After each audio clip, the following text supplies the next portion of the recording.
Para force की मुल्तान में भर्तियां।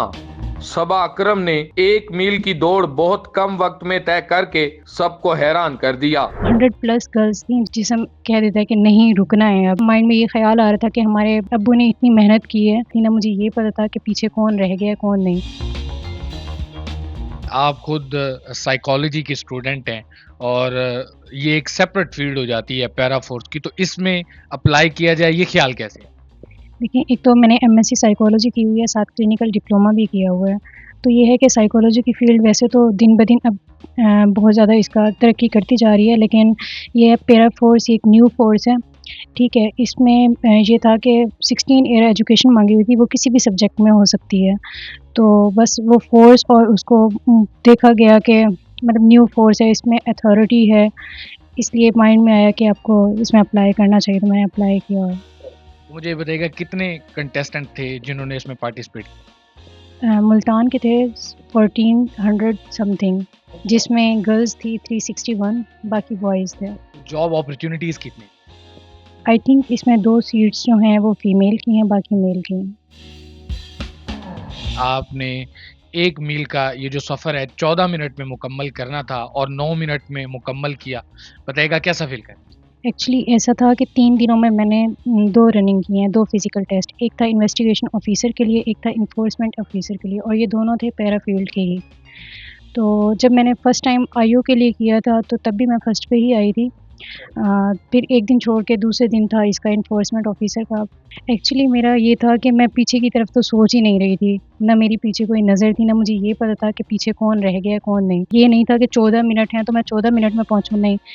मैंने उस टाइम फ़ोकस रखा हुआ था कि जितना जल्दी मुमकिन हो मैं पहुँच जाऊँ।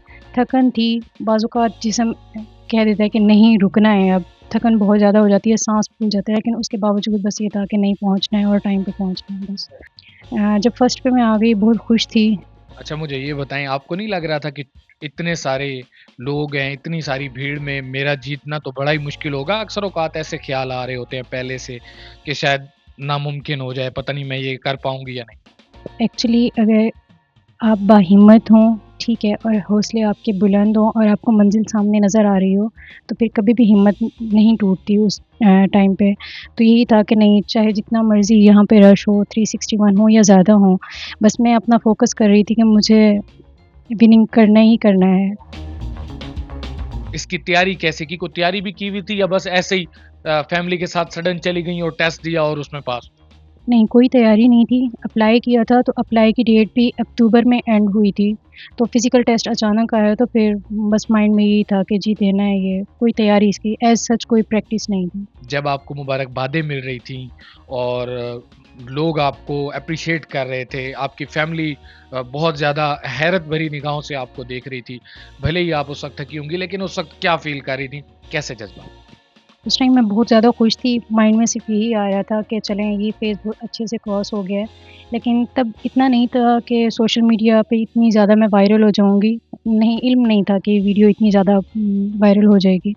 उस टाइम जब मैं एंड पॉइंट पे पहुँची हूँ तो मीडिया वहाँ पे पहुँचे, इंटरव्यू लेने लगे हैं, तो एक तो वहाँ पे 100+ गर्ल्स थी जिन्होंने मतलब विन कर लिया था।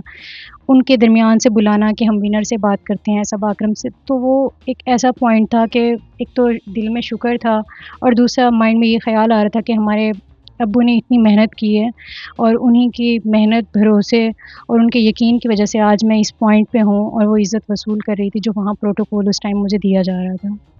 सबसे पहले अल्लाह ताला का लाख-लाख शुक्र है।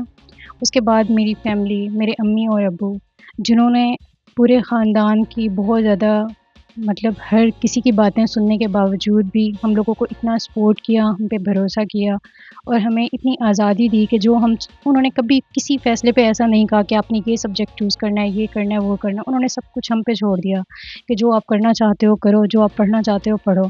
उनका ख़्वाब था कि उनकी औलाद पढ़े, अपने पाँव पे खड़ी हो। तो बस ये सारा क्रेडिट जाता है अब्बू जी को, अम्मी को, बस अपने बहन-भाइयों को। अंकल मुझे बताइएगा, आपकी बेटी ने आपका सर फ़ख्र से बुलंद कर दिया है, क्या जज़्बात हैं, क्या फ़ील कर रहे हैं? जी, हम मुझसे ज़्यादा खुश कौन होगा, जिसकी ख़्वाहिश ही दिल में ये थी कि ये खर्चा कर रहे हैं। इन्होंने मेरी जो है ना टोटल मतलब जो हमने खर्चे किए हैं, मेरी मेहनत वापस आ रही है। कैसे जज़्बात थे? पहली सोच क्या आ रही?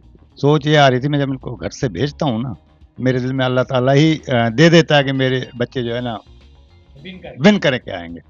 ये जो हौसला है और पता है मुझे। जो वालिदैन हमें देख रहे हैं उनको क्या पैगाम? मैं उनको यही कहूँगा कि लोगों की बातों पे आके अपनी बच्चियों या बच्चों को जो है ना पीछे मत हटाओ। उनको ऐसा सपोर्ट करो कि वो पूरी ज़िंदगी के लिए अपने पैरों पे खड़े हों।